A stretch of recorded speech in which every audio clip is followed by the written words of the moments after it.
क्योंकि वो बेचारी तो हाउसवाइफ है। सुरभि तुम भी आ जाओ, मासी सास कंचन जी ने सुरभि को आवाज लगाई। अरे दीदी आप खाइए, सुरभि बाद में खा लेगी। सुरभि की सास विमला जी प्लेट लगाती हुई बोली। हाँ जी मासी जी, आप शुरू तो कीजिए। सुरभि मासी समेत सभी को गरम गरम खाना परोसती हुई बोली। सुरभि मासी जी के लिए आइसक्रीम तो लाना, राघव ने वहीं से ऑर्डर देते हुए कहा। अरे पहले सुरभि को खाना तो खाने दो, फिर सभी मिलकर आइसक्रीम का मजा लेंगे। लेकिन सुरभि ने मासी के न करते हुए भी सभी को आइसक्रीम परोस दी और आइसक्रीम खाकर धीरे धीरे सभी डाइनिंग टेबल से उठकर टीवी देखने में व्यस्त हो गए। सुरभि का भरा पूरा परिवार है, सास ससुर सहित वो, उसका पति और एक बेटा, साथ ही देवर देवरानी जो गर्भवती है और एक ननंद भी है।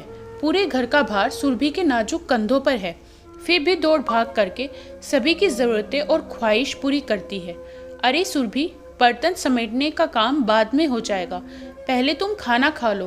कंचन जी ने सुरभि का हाथ पकड़ उसे अपने पास बिठाते हुए कहा। जी मासी जी, और सुरभि खाना शुरू करने लगी।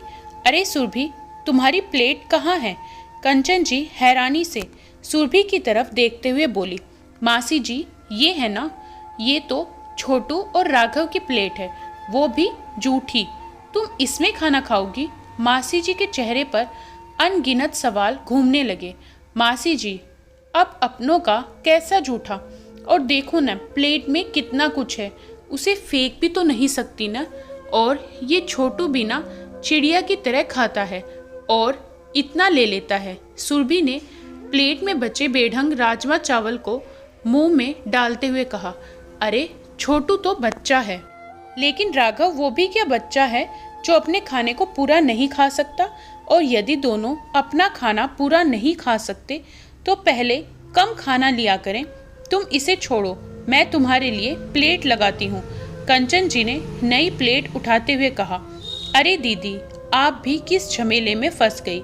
सुरभि को तो आदत है, आप यहाँ आइए और टीवी का मजा लीजिए, विमला जी ने लापरवाही से कहा कंचन जी को।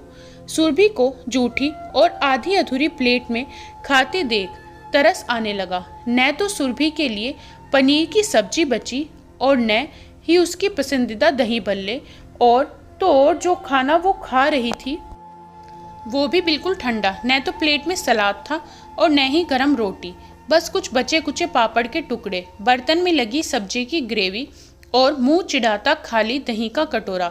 सुरभि जल्दी जल्दी खाकर डाइनिंग टेबल समेटने लगी। 1 मिनट सुरभि, मैं तुम्हारे लिए आइसक्रीम लाती हूँ। नहीं नहीं मासी जी, वो क्या है ना, मुझे आइसक्रीम ज़्यादा पसंद नहीं। और सुरभि बर्तन उठाने लगी। पीछे पीछे कंचन जी भी खाली बर्तन लेकर रसोई में पहुंच गई और आइसक्रीम के खाली डिब्बे को देख सारा माजरा समझ गई।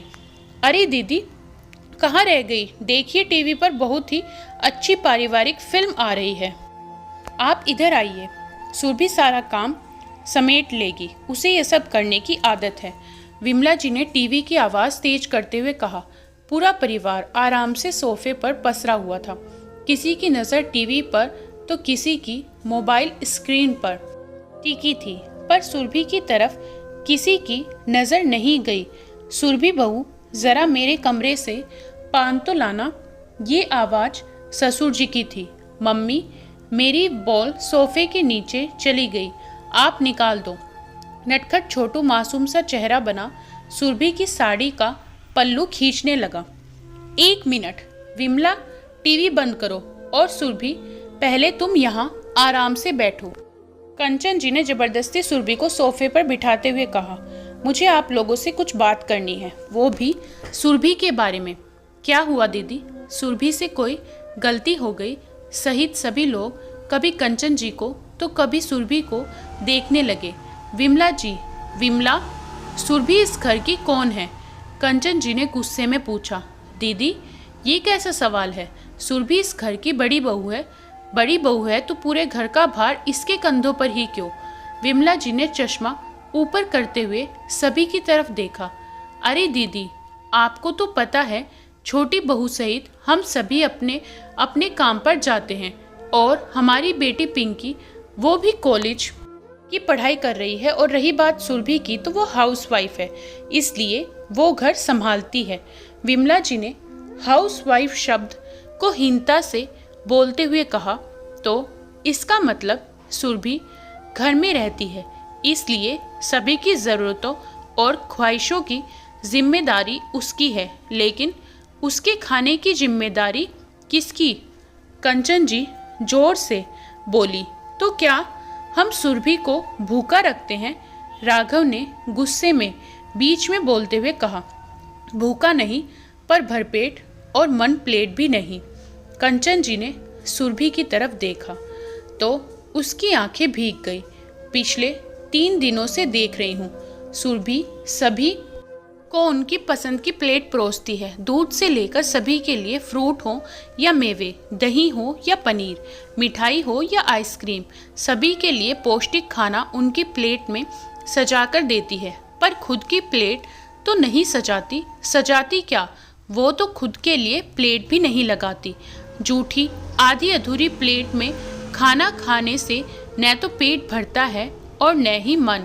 माफ़ कीजिए दीदी, आप भी हाउसवाइफ है, लेकिन हाउसवाइफ को तो घर में ही रहना पड़ता है। और रही बात हमारी, हम सभी ऑफिस जाते हैं। मुझे और तुम्हारे जीजा जी को इस उम्र में अच्छा खाना तो चाहिए ना। दोनों बेटे सुबह से रात भर बिजनेस संभालते हैं। छोटी बहू पेट से है और अपना बुटीक भी चलाती है, और पिंकी तो अभी बच्ची, और यही तो उम्र है उसके खाने पीने की। और सुरभि का क्या है, सारा दिन घर में रहना है, न तो रोज़ की भागदौड़ और न ही सर खपाई। बस आराम से घर में रहो, जब चाहो तब खा लो। और वैसे भी हाउसवाइफ का काम कौन सा मेहनत का होता है? विमला जी ने चिढ़ते हुए कहा, सुरभि हाउसवाइफ नहीं, इस घर की होम मेकर है, जिसने सिर्फ घर को संभाला ही नहीं, आप सभी की ज़रूरतों और ख्वाहिशों का बोझ अपने कंधे पर डाला हुआ है। अगर एक दिन भी सुरभि घर को न संभाले तो ये घर बिखर जाएगा। अरे आप सभी की तो 9 से 5 या 7 बजे की जॉब है, लेकिन सुरभि की नौकरी सुबह 5 बजे से शुरू होती है तो रात के 11-12 बजे तक चलती है, और उसके काम में आप में से कोई भी साथ नहीं देता, क्योंकि वो बेचारी तो हाउसवाइफ है। इसलिए बिना रुके बिना थके मशीन की तरह काम करती रहेगी। अरे मशीन को चलाने के लिए भी बैटरी या पावर की ज़रूरत होती है, लेकिन इस घर में सुरभि के लिए एक प्लेट भी नहीं है। सुरभि की सजल आंखों को देख कंचन जी का चेहरा उदास हो गया। सुरभि एक कुशल गृहिणी है, जो न केवल आप सभी के लिए प्लेट परोसती है, बल्कि आप सभी की सेहत का भी ख्याल रखती है, ताकि ये घर परिवार शारीरिक ही नहीं मानसिक रूप से भी स्वस्थ हो। लेकिन ये हम गृहिणियों का दुर्भाग्य है कि हमारे काम को कम आंका जाता है, इसलिए बचा कुचा और बासी खाना ही हमारे हिस्से में आता है। लेकिन सुरभि जैसी गृहिणियाँ ठंडी चाय के साथ रिश्तों में गर्माहट बनाए रखती हैं। होटल में सबसे आखिर में अपने लिए या जो सभी को पसंद हो वही खाना ऑर्डर करती है। उसकी निगाहें सबसे सस्ती वाली आइसक्रीम पर जाती हैं, या फिर खाना बर्बाद ना हो इसलिए पेट को डस्टबिन की तरह उसमें ठूसती जाती है। लेकिन क्यों, कभी एक बार खुद को उसकी जगह रखकर तो देखो। अरे तुम सभी तो पैसा खर्च करने के लिए कमाते हो, लेकिन वो तो अपनी जिंदगी, अपना सब कुछ परिवार के लिए खर्च कर देती है।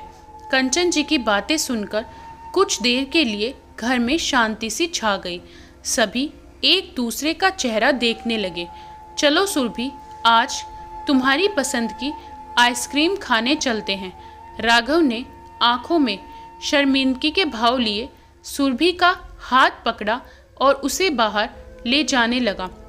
शायद उसे अपनी गलती का एहसास होने लगा था।